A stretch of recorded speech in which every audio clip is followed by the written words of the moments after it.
बाजे आंना गोरबोआव खुदिया दं 1 monthनि बेखौ दानो लाथ'वामोन। खुलुमबाय नायगिरिफोर।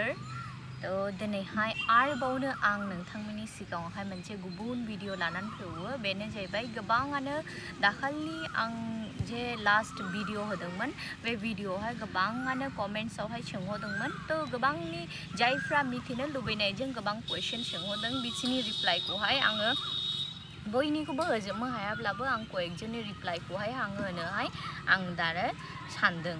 तो फार्स्ट कमेन्ट्सखौहायनो आं फरायनायसै। बेनो जाहैबाय @बसुमतारी सोरबा सोंहरदों जे सिस्टार आंना 2 month जाब्लानो लानो हाया, जा गोबायो जेबो जानो हाया, थैगोन बादि जायो, ओमफ्राय उफाय गैयाव वाश खालामनो गोनां जायो, अन्नानै खोन्थालाय मा खालामनांगौ। तो बेखौहाय आं बुंनो गोसो जायो जे माने बे जेरैबायदि जों नर्माल लाइफआवहाय जोंनि हर्मोनल माबाफ्रा जेरैबायदि मोनसे स्ट्राक्चारावहाय थायो, मोनसे नर्माल लेभेलावहाय थायो। तो जेब्ला प्रेगनेन्सि जायो, प्रेगनेन्सि जानायनि साथे साथेनो गोबां जोंनि हिन्जावसाफोरनि जेमन प्रोजेस्टेरन हर्मोनफ्रा मा होनो बियो आप्स एन्ड डाउन जाजोबनायनि गुनैनो गोबांनो देहायावहाय बेफोरबायदि ट्रिगार खालामो आरोना। तो बिनि जुनैनो जायफोरनि बेफोरबायदि प्रब्लेम जायो 2 months जाब्लानो मास मोनसे बे फार्स्ट ट्राइमेस्टाराव स्पेशली माने फार्स्ट ट्राइमेस्टार बुङोब्ला शुरु गथ' थाजेननायनिफ्राय लानानै मास मोनथामसिमावहाय बिरादनो गबानाय, नसिया सेन्सेसन, वमिटिं बेफोरबायदि जिनिसा बहुतनो जाखायो। ठीक है।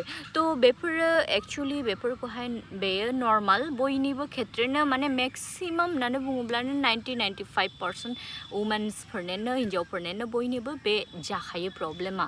तो बिनि जुनैनो जुदि एक्सेसिभ लेभेलाव सोरनिबा जायोब्ला खायफानि खम जायो, खायफानि बांसिन जायो। तो जायफोरनि बांसिन जायो तो आं बेखौनो साजेस्ट खालामो खाथियावहाय मोजां गायनोकलजिस्ट जाय डक्टर दङ बे गायनोकलजिस्ट डक्टरफोरजोंहाय प्रथमनिफ्रायनो शुरुआतनिफ्रायनो चेकआपआवहाय थांनांगौ, मा होनो कनसाल्ट खालामनांगौ। अब्ला किछु मुलिफोरखौहाय हरनाय जायो। ठीक है। डक्सिनेटनो मा होनो बेफोरबायदि गोबां मुलि दङ। तो बेफोरबायदि टेब्लेटफोरखौहाय हरनानैहाय तो हर्मोनल जे इम्बेलेन्स जायो बेफोरखौहाय एसे थिग खालामनाय जायो आरोना। आयु नखा खोरिमबाय, नै आङो बार जानो होननानैहाय बायरायाव फैदोंमोन। तो बेयावहायनो नखा खोरिमलायबाय। नेक्स्ट कमेन्ट्सखौ आं फरायनायसै। बेनो जाहैबाय सोरबा सोंहरदों आंखौ, सोरबा सासेया बाजै आंना गोरबोआव खुदिया दं 1 monthनि, बेखौ दानो लाथ'वामोन, बेनि राहा खोन्थालाय प्लिज रिप्लाइ मी। तो बेखौ आङो बुंनो गोसो जायो जायफोरनि फार्स्ट बेबी ना प्रथमबार प्रेगनेन्सि जादों बिसोरनि थाखायहाय एसे बे डिसिसनखौ माने जेखुनु एबर्शन खालामनायनि सिगां बेखौहाय सेकेन्ड टाइम साननाया मोजां। आयु नखासो हाबाय माथो नै सिजोबनायसै दा बुंनायसै आङो बाकिखौ नखा हाबाय। तो नायगिरिफोर दाखालि आंनि भिडिअ बानायनाय समावहायनो बोथोरा गाज्रि जानानै आंनि भिडिअ कमप्लिट जायाखैमोन। तो बिनिफ्रायनो जे जायगायावहाय आं स्टप खालामदोंमोन बिनिफ्रायनो आं दिनै कन्टिनिउ खालामफिननो सानो।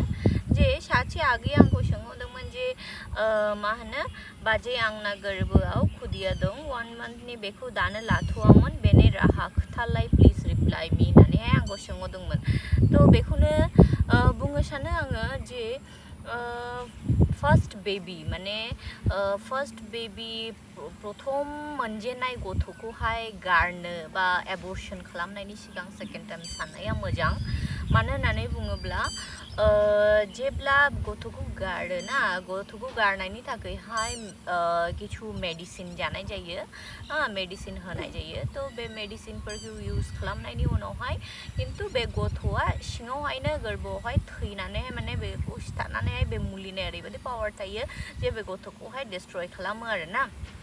तो जे मा होनो हर्मोनफ्रा दरकार, जे हर्मोनफ्रा गथ'खौहाय डेभलप खालामनायनि गुनैहाय दरकार, बे हर्मोनफोरखौहाय नष्ट खालामनायनि जुनैनो फिसाया आरो डेभलप जानो हाया। आल्टिमेटलि फिसाया गोरबोआवहाय थैनानैहाय बेयो ब्लिडिं स्वरुपहाय माने थै गबोनायजों बियो माने फिसाया नष्ट जायो आरोना तो गोबां समाव मा जायो फिसानि साइजआ जेब्ला देरनो तो दासानजे मास मोनसेनि बे फिसा माने गोरलैबानो जानाय सोमजिजेनदोंबानो बेफोरबायदि नङा तो मास मोनसेनि गथ'आबो गोरलैनो 4 weeksआवनो बेसेबांबा डेभेलप जायो दै तो बेनि जुनैनो मा होनो एबर्शन जेब्ला खालामोबा गथ' गारनायनि थाखाय जेब्ला मुलि जायो मुलि जाखांनायनि उनावबो किन्तु ब्लिडिं जोंहाय गोबां समावनो फैजोबमा तो जेब्ला बे गथ'आनो गोरबोआवहाय गथ'नि जे सोमजिजेननाय बे किछु बे मोदोमफ्रा सेल्सफ्रा जेब्ला गोरबोआवहाय थाबोयो तो बे समावहाय किन्तु बेखौहाय डक्टरनाव थांनानैहाय मा खालामनाङो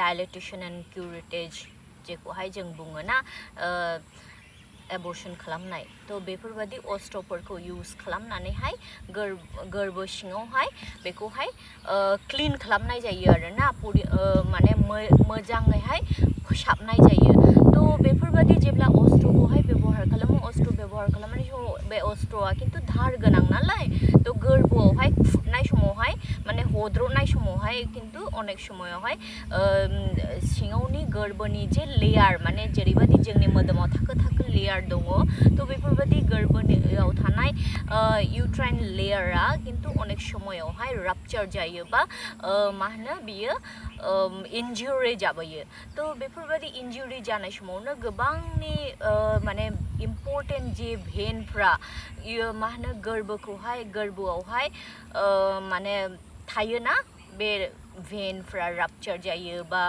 माने नष्ट जायो तो बेफोरनि जुनैनो नेक्स्ट टाइम जेब्ला नों गथ' लानो गोसो जायो बा गथ' लानो नायो तो बे समावहाय किन्तु गोबाङानो बेफोरबायदि प्रब्लेमनि शिकार जानाङो जे गिबि फिसाखौ गारनायनि गुनैनो किन्तु उनावहाय बिमा बिफा जानोहाय गोबां प्रब्लेम साफार खालामनांनायखौ नुनो मोनो मानो होननानै बुङोब्ला नेक्स्ट कनसिभ खालामनायावहाय जेब्ला नोंनि ओभारिनिफ्राय बे जायगोट जानानै ओभारिनिफ्राय ओभामारि स्पर्मजोंहाय जेब्ला जायगोट जानानै बियो इमप्लान्टेशन लानो फैयो नोंनि गोरबोआवहाय तो बे समावहाय बियो इमप्लान्टेशनखौहाय खालामनो हाया लानो हाया जायो तो बेफोरबायदि आरोना तो बिनि जुनैनो जिखुनु माने जा आरो फार्स्ट बेबी नोंहा जुदि सासेबो गथ' गैथ'वा सासेबो गथ' गैयालाबानो नों जुदि गथ'खौ गारनो सानदोंब्ला सेकेन्ड टाइम साननाया मोजां होननानै आं सानो आरो गोबाङानो